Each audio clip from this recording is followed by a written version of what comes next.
की जय।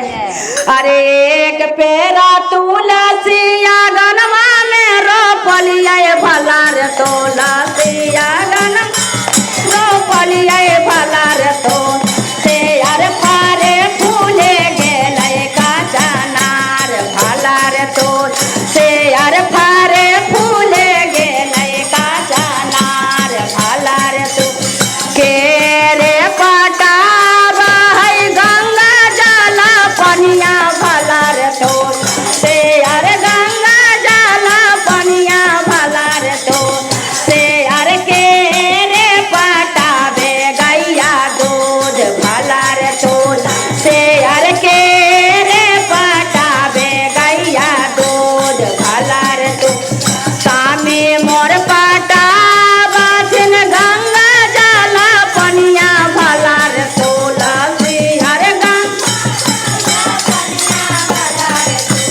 से अरे हम हो पटाइलो गैया दूध भला रे तुलसी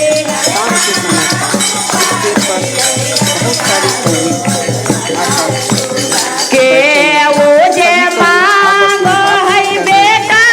से बेटिया भला रे तो से अरे बेटा से बेटिया भला रे तो से अरे के मांगे सोंदारे पूतो भला रे तो से यार के मांगे सोंदारे पूतो भला रे तो सामे मोरा मांगो छिन बेटा से बेटिया भला रे तुलसी यार से यार हम हो मांगलिए सुंदर पूतो भला रे तो से यार हम हो मांगलिए सुंदर पूतो भला रे तो सुंदरे पूतो ही आके कोहबर घर बैठलिए भला रे तो से यार कोहबर घर बैठलिए भला रे तो से यार ने हो रे लागे गोर भला रे तो से यार ने हो रे लागे गोर भला रे तो सुंदरे पूतो ही आके भंसा घर बैठलिए भला रे तो से यार भंसा घर बैठलिए भला रे तो से यार बनबे लगले छापन पारकार भला रे तो से यार बनबे लगले छापन पारकार भला रे तो स्वामी के पारा छापन पारा करवा भला रे तुलसी से यार हमारा पारा से छूछे भात भला रे तो से यार हमारा पारा से छूछे भात भला रे तो छूछे रोखे भात देखी ठोकही का पार भला रे तुलसी अरे ठोकही पार भला रे तो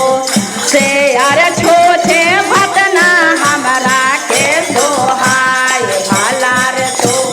से अरे छोछे भतना हमरा के सोहाय भला रे तो एक पत्ता तुलसी हम मरवा में डालिए भला रे तो से यार मरवा में डालिए भला रे तो से यार मरवा भेले सोरहे गाय के दूध भला रे तो से यार मरवा भेले सोरहे गाय के दूध भला रे तो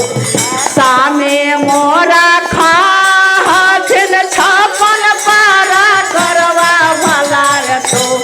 से यार छापन पारा करवा भला रे तो से यार हमें पिलिए सोरहे गाय के दूध भला रे तो से यार हमें पिलिए सोरहे गाय के दूध भला रे तो से हो दूध